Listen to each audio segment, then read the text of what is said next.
Let's take a look at the Pacers from a fantasy basketball perspective. What is Andrew Nembhard going to look like as a starter? Could Siakam be a key passer for this team? The center rotation, Mathurin's increased role, and so much more with Josh Lloyd on today's Locked On Pacers podcast.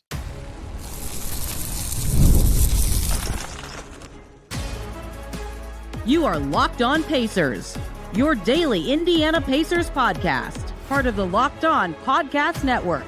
Your team every day.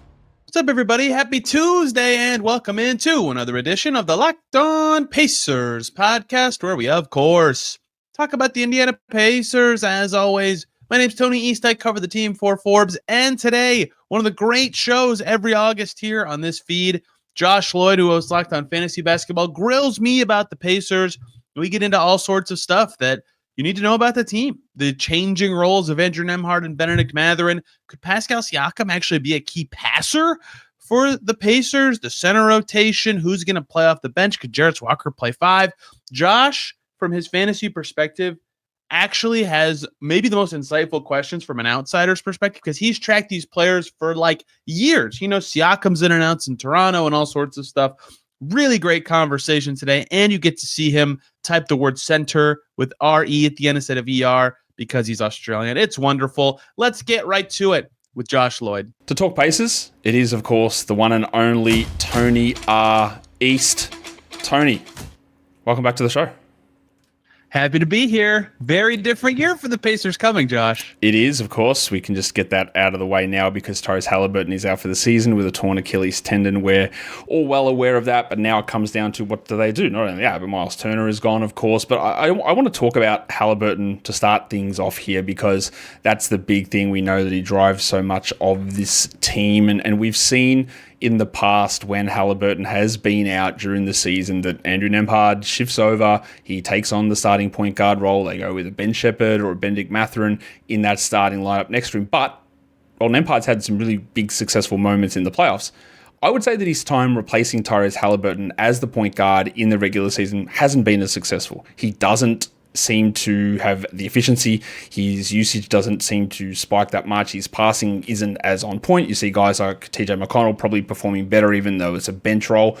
What do you think is different about it? Unless you think that perspective is a little bit off. I just find that when Nembhard has stepped up for an absent Haliburton in the playoffs, he's been incredibly good in that role. When he's had to step up into the starting point guard role in the regular season, he's been like mediocre. He's been okay. I wouldn't say that he's like been like the leader at that position or really grown into that role the way that he does it in the playoffs. Would you say that's an accurate way of looking at that? And do you know why that might be the case? Yeah, so a couple things. One is like that Celtics series in 2024 just lives rent free in my head where Nembhard was just such a monster, right? Like almost 30 points a game. It was only a couple games, but he was just so good. Obviously, even in other playoff series, he's done well when he is the lead floor general, including the finals, which is a picture of up right now. You know, it's fascinating because my gut instincts to your question are, one, small samples where like at times this season, you know, he went through the first two rounds of the playoffs this year. There are all these stories written about how he's a playoff riser and he's money from three, and he is a very good playoffs player, but his three-point percentage did kind of fall off a little bit as the playoffs went along this year, right? And so that speaks to the sample size part of this. But he is a playoff riser in general. His intensity, his ball handling, his attention to detail is so sharp, and he's already quite good at a lot of those things that in the postseason that's made him look more effective, I think. And in the regular season where, you know, it's harder to adjust when you're playing a different team every other day, every day, whatever, it takes a little more time for those things to change. And so I think usually right when Haliburton gets hurt, the next couple of games are tough for the Pacers because it's such a big swing, but they need a couple of games to get rhythm. I'd be very curious on the data of like the first 4 games of a season Nembhard plays without Haliburton versus the last however many, and seeing how different those would be, because that's my gut answers is just that it's just a stronger shift. But I do agree with you that it has not been the same in any way, and they're going to need it to be, but it's going to be hard because he's going to be guarding the best player every night and bringing the ball up the floor a lot. You can see his numbers from last season if you are watching this on the video. He averaged 10 points a game. Like, he played 29 minutes, but he shot like under 30% from three. He had, just the numbers weren't they weren't great. Like he's had better seasons. Obviously, the year before he shot 36% from three, but things were down last season. Even though he was permanently a starter, sometimes at point guard, majority of the time at the two. It is hard to get that sort of data of what happens when he's in these roles when Haliburton's not necessarily starting those games. But obviously a lot is riding on him. But the historical data does suggest that the playoff numbers are better than when he does it in the regular season. So they're going to need him, though, to do this because he is going to need to elevate. He's going to need to be, he's not going to be the level of passer that Tyrese Haliburton was, and he already averaged 5 assists a game last season.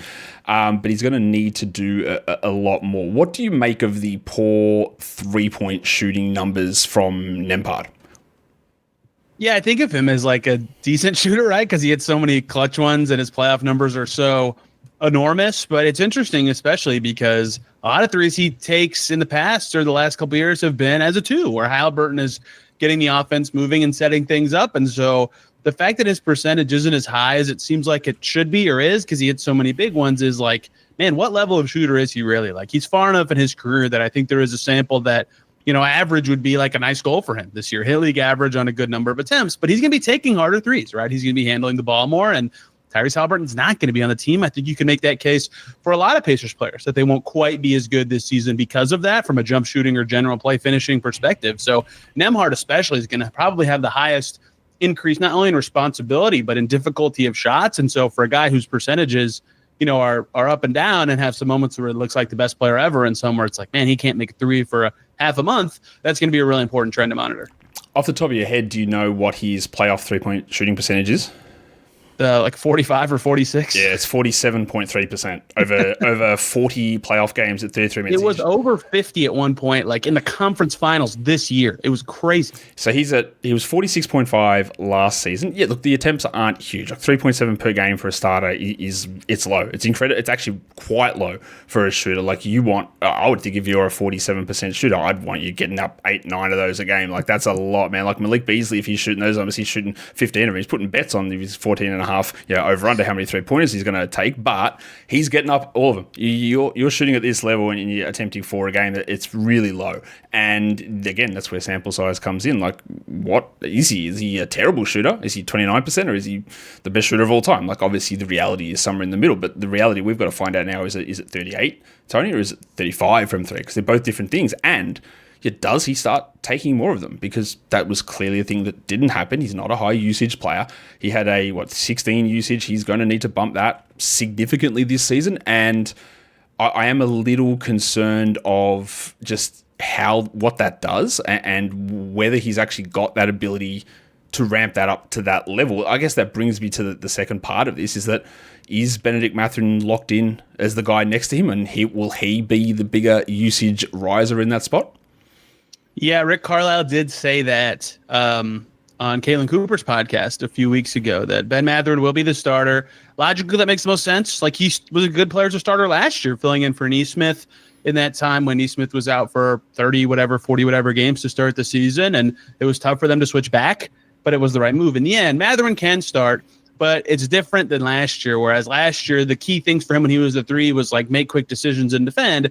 He might be their best scorer this year. It's certainly in their top 2 with Siakam, right? And he almost averaged 30 minutes a game last year. I bet he does hit that 30 mark. I don't think he'll go too far over, given how Carlisle plays guys. But what does that lead to in terms of scoring for him? Because not only is he going to get some natural bump just because of his promotion and where he is in the rotation, but his usage should be higher, right? His usage was not that high last year, honestly, and some of that was the lineups he played with, being in McConnell ball. Some of that's when he's starting. It's Haliburton and Siakam, but now no Haliburton, not with the bench groups. He's going to be playing with different creators. They're going to need him to be a little bit more, toward the rim kind of guy. So I would expect him to be more involved as a scorer and play finisher. The question is though, it's always about fit with him and the Pacers. Carlisle's acknowledged that as well. And so how well he does in those categories could define how much of a leap he actually takes statistically. It is going to be one of those interesting things to watch because this is a team with probably the biggest change of almost anybody in the NBA with no Haliburton and no Miles Turner. So 2 sort of pillars of this squad for so long. We're going to come back and talk about the remaining, star level player on this team in a second in Pascal Siakam. Before we do that, today's episode is brought to you by FanDuel. August the 26th is officially FanDuel Future Futures Day, a brand new holiday for football fans who live for those bold predictions and preseason hunches. For just 24 hours, FanDuel is giving you deals on NFL season predictions. So whether you're calling your MVP or eyeing a long shot division winner or ready to crown your Super Bowl champ before week 1 even kicks off, this is your moment. So take that flyer on the MVP race. Get your Super Bowl winner in, or even parlay your long shot division winners, all on FanDuel Futures Day. So visit the FanDuel app today. Start planning your futures bets now, because Futures Day is one day and one day only. FanDuel, play your game. All right, I already referenced it, but we want to talk about Pascal Siakam, because when Siakam came across from Toronto, he was in a slightly different role, I guess, on this team. Like in Toronto, you saw his assists were quite high. They have dropped in his time in Indiana because of playing alongside Tyrese Haliburton. We talked about Nembhard is a solid enough point guard, but obviously he's not Haliburton. Do you think that we get more of the situation of Pascal Siakam being point Siakam of being the guy that is running the show for this upcoming season? Yes, I do. You would know this well because you've been tracking all this stuff for years and years and years, but while it hasn't been frequent, there have been seasons where Siakam was the number one option on his team, or at least like the best finisher in that Kawhi's gone and Lowry's gone era of Toronto, and like early in his career at times as well. So he has some experience with it. And Carlisle did say on that aforementioned podcast that he expects Siakam and Nembhard, where the two names he mentioned, to be kind of the closers. So I'd expect Siakam to be heavily involved as both their best play finisher, their go-to scorer late in games, things like that, but also an initiator, because he is skilled and crafty enough still that he draws in defenders and changes the game plan because he's such a good finisher in the mid-range and can get to the cup, and his defense is way better, right? All of that kind of stuff is going to lead to him being a guy who applies pressure, maybe more via passing this year. He wasn't needed to do that. And often last year with Nembhard and Haliburton, when next to him as starters, when he'd play with the bench, because he was their starter most often with the bench, TJ McConnell's out there to get in the paint, get a defense moving. Now he's going to be that guy more often, whether that means he starts possessions farther away from the basket, whether that means he is more involved doing some funny stuff at the elbow with screens, who knows? But I think he's going to have to be a little bit more, at least, of a playmaker for their offense to kind of function the same way it has in the last couple of years. Yeah, so like in one of his years in Toronto, the 22-23 season, he played like a lot, 37 minutes a night. He's not going to do that in Indiana, but he averaged 24 points and 6 assists in that time frame. And while I don't think he's going to come back and average 6 assists necessarily or play those 37 minutes, he was down to like almost a career low. I'd say 3.4 assists per game last season in those 33 minutes. He still averaged 20 points, and we've seen that as his career has gone along, he's almost taken the Jeremy Grant pathway in some respects, in that he went from a defense-only power forward to a guy that just eschews doing defensive things and getting defensive stats now for offense. Now, Jeremy Grant does all the offensive stuff really badly, so it's a very different story. But Siakam is now like, even a little bit, to be honest, like Bam Adebayo does this a little bit as well. Like the defensive stuff drops off, the defensive stats drop off as he ups his usage, as he ups his scoring, as he ups his passing. And I think that's sort of where we're at with Siakam now. This idea that we used to think about him as this defensive only guy, which is what he started in Toronto. Like he is now more of a shooter. He can shoot, like, it's not reliable, but it's better. He passes, and he's going to. I think we're going to see, like, what he averaged, 27 and 3.5 last season.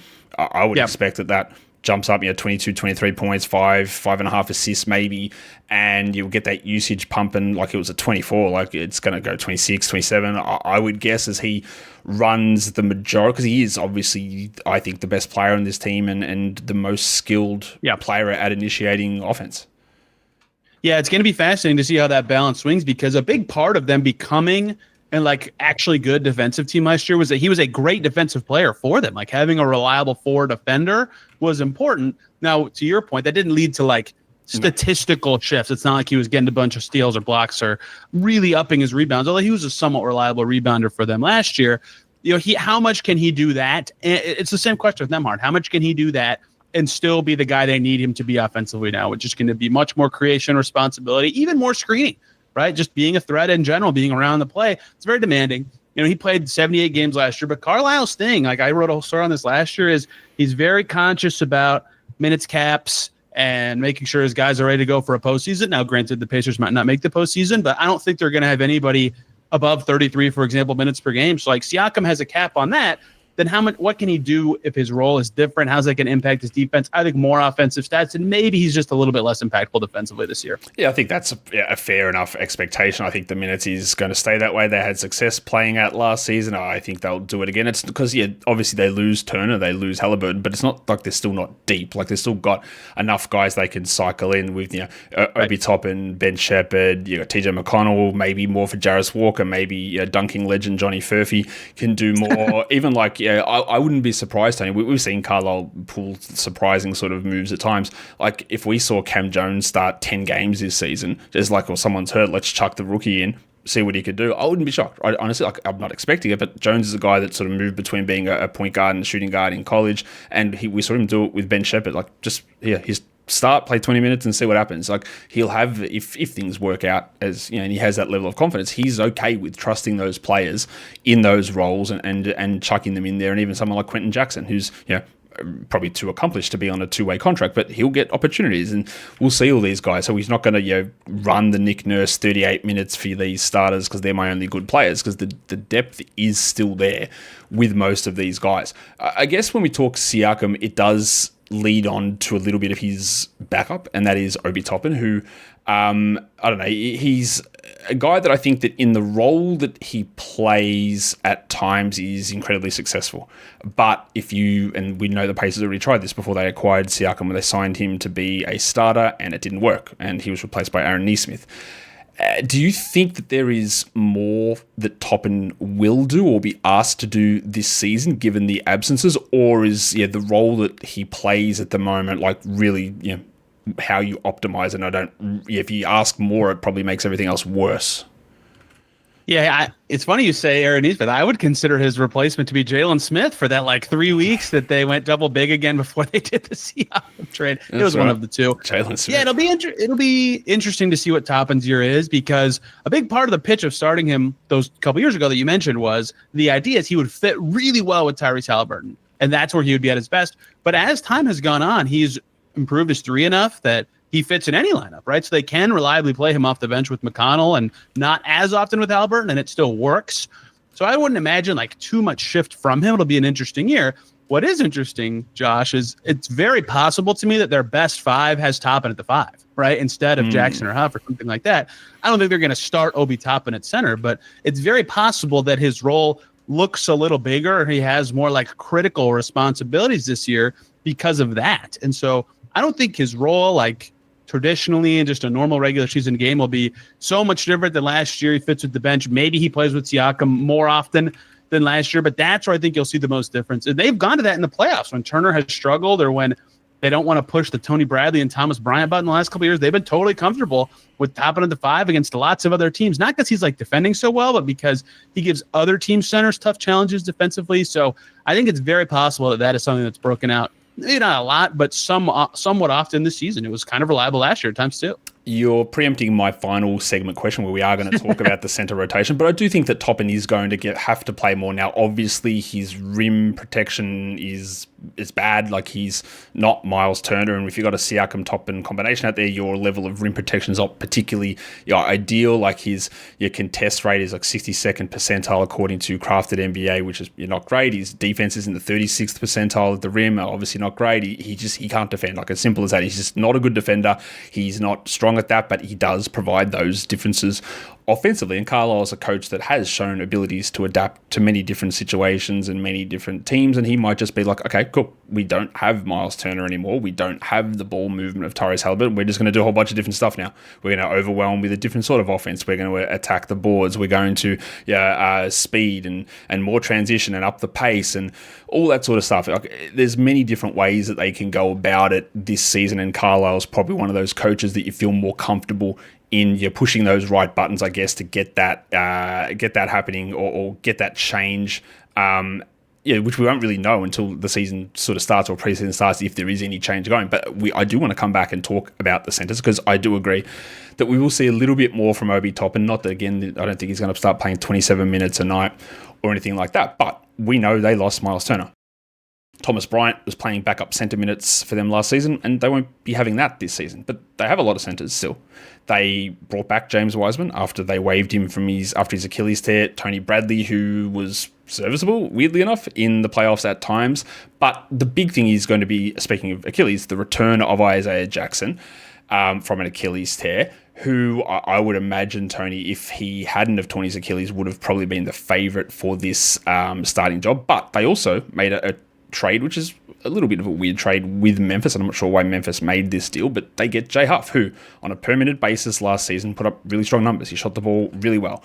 Jay Huff was able to protect the rim really well. He also was able to be out of Memphis's rotation really well at times as well, for whatever reason they chose. So Huff, who is a guy that sort of bounced around with the Lakers, with the Nuggets at one point, he's made sort of his impression last season in Memphis. Would you say that Jay Huff is the opening night starting center? What do you mean? You think it's weird? You'd rather have Jock Landale than 3 years of Jay Huff on a minimum? Yeah, that was a weird trade. I don't really know what they were doing. There's no money saving? I don't get it. Maybe they think because did they claim Landale and he had like $6 million on his? I don't know what happened. Anyway, it doesn't make any sense. Your guy, yeah. So Huff here is interesting. There's two ways to look at this. I think Isaiah Jackson knows their system better. Mm-hmm. He's probably the better playmaker of the two. He has good synergy with Nembhard as the initiator, and he's coming off an Achilles tear, right? So where does that all come out? Because the first three things, which suggest he should start right away, they certainly paid him like somebody they think could potentially start for them this year. And he is a good player. It's just how good is he going to be off the Achilles tear? Is he going to be able to play back-to-backs, all that kind of stuff? And then they trade for Jay Huff because they need another center. And Huff is clearly good as a player, which is why it's, you thought it was a weird trade. But the thing that Huff's pitch for starting is, like, Turner fit really well with Siakam. And Huff has a closer skill set to that in terms of adding that floor spacing. I think Jackson's a better defender, but Huff can certainly block shots. Like, he won't be a disaster on that end of the floor. So if it's about fit for the best players, which is a reasonable argument, Jay Huff could start. I kind of think it's like 55-45 in Jackson's favor just because of the familiarity, and they'll give him the chance. They drafted him. They clearly like him, but it's so close, and I don't think there's a wrong answer. The question is who ends up playing more. Like, I think it's very reasonable they could both end up at somewhere between 20 and 24 minutes a game, but Jackson certainly, of course, maybe won't play back-to-back show in the season. Wiseman might not either, right? They might have to stagger which one of those guys is playing in those, and then Huff gets the lion's share of the minutes those nights, and how the health of those two other backups kind of progresses could be telling for Huff's minutes, because he does fit their style very well. Yeah, he does, because he shot 41% on his threes last season. He took 1 million of them. He was way up there in terms of shooting percentages in terms of big men, like in terms of quantity of threes. Like, he was a 66% 3-point attempt rate and hit him at 41%. Like, that's just a huge volume of shots. It's almost 20% usage. He blocked shots at a crazy rate. He protected the rim really well. But again, like, Isaiah Jackson's also a better rim protector when he's healthy.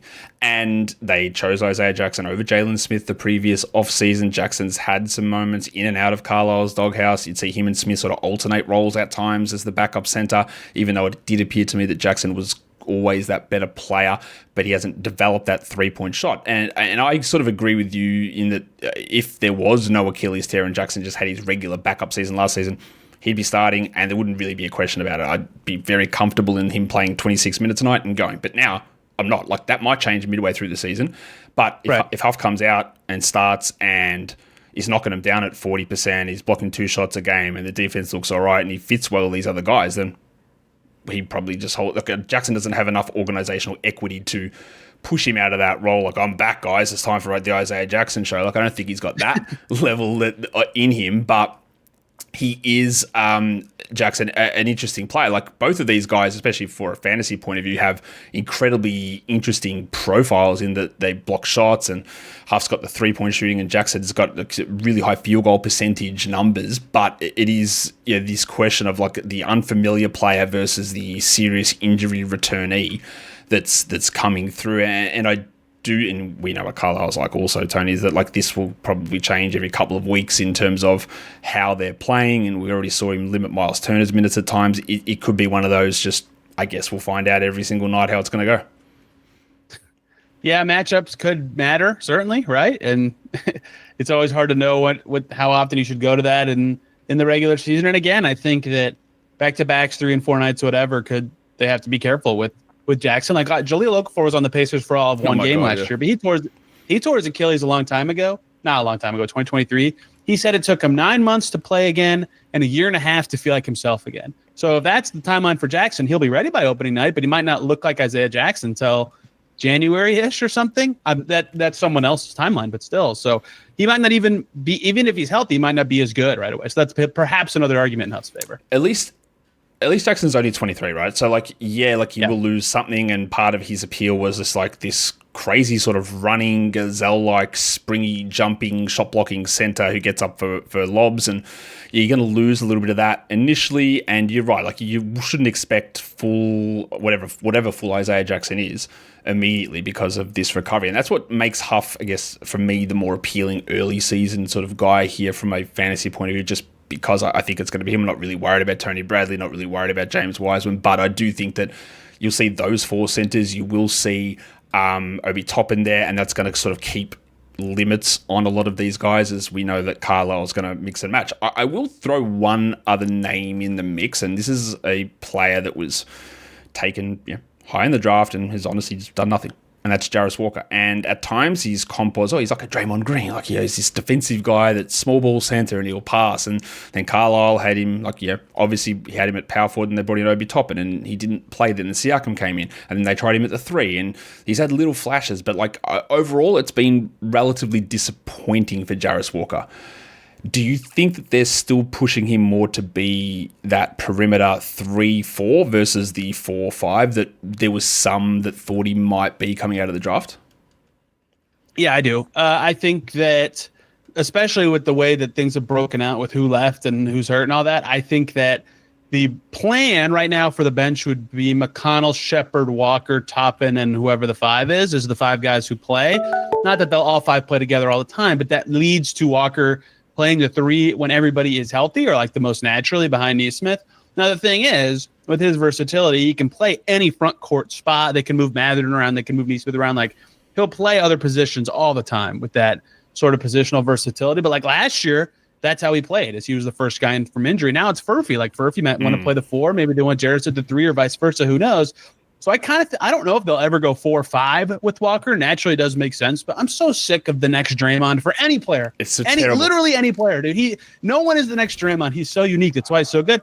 But Jarris could be awesome in the right spot, and I think they hope that that's as a perimeter player. I think that makes more sense for their team in the short and long term. The next Draymond comparison, trash. Next Kawhi comparison, trash. Next Giannis comparison, or next Gobert, they're never going to happen. These are outlier situations of or even Jokic. That's another one. There might be another one of these players, but quit trying to guess. That's what makes them so good, is they're one of one. Exactly. It's we've seen these fat 7'1" centers, average a triple double. That's always happened. So it's probably not going to happen again. We've seen these 6'6" centers who are the best defensive player of their era or close to it. We've seen these weird, athletic French 7'2" big men who are the best conditioned athlete on their team somehow, and generational defenders. It doesn't happen, right? And that's the reason those things are so exciting and so important, is because they're just random. What the hell? Who the hell is this guy? What is this that we're seeing? And that's those comparisons. You're right. They do need to end, but as we talk about them, Tony, maybe that just keeps them all alive in our hearts. What we are going to keep alive in our hearts is this Pacers team who gave us so much excitement last season. Unfortunately, we won't be seeing that same level of excitement, but do you think they've still got enough juice to get themselves into the play-in/playoff, or at least a bottom 4 seed? I do, yeah. They just, the thing about it is, even if you said, okay, they lost Haliburton for this year and Turner, they should try to be worse.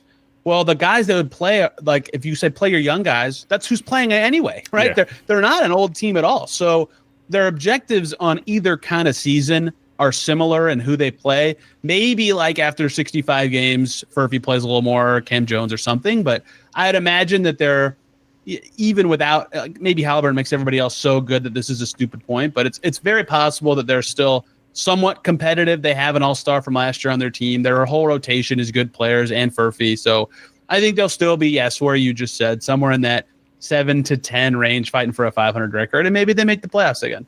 It will be interesting to watch. There's going to be a lot of fantasy value opening up here. The center position, the point guard position, Siakam's improvements, Benedict Mathurin rejoining the starting lineup, Aaron Nesmith, maybe he does something. I don't know. Like, he does his thing. I'm not sure he's got any ramp up in him. But again, we are going to find out, Tony, and you're going to cover it for us all over on the Locked On Pacers podcast. Thank you again for coming on and talking about this Pacers team for the upcoming season. Always fun. Hope you guys enjoyed all that. Josh is the best. We'll be back Thursday. We're going to go 4 days a week through Labor Day. So tomorrow's the day off. Thursday, talking about League Award winners. I was supposed to be today, but then potentially for the Pacers, I should say, League Award winners. That was going to be today. And then Josh and I did this, and I thought, man, I'll just change the schedule around. I've had quite the weekend. And then we'll do, again, 4 days a week till through Labor Day. So to close this week, a lot of news recently, actually. Ted Wu talked, Rick Carlisle spoke, Tyrese Haliburton had his camp and spoke there, the preseason schedule, some Kevin Pritchard stuff, so much more to break down and coming on this very feed. Thank you all so much for listening today. Back Thursday, talking more Pacers. Till then, everybody, have a wonderful day.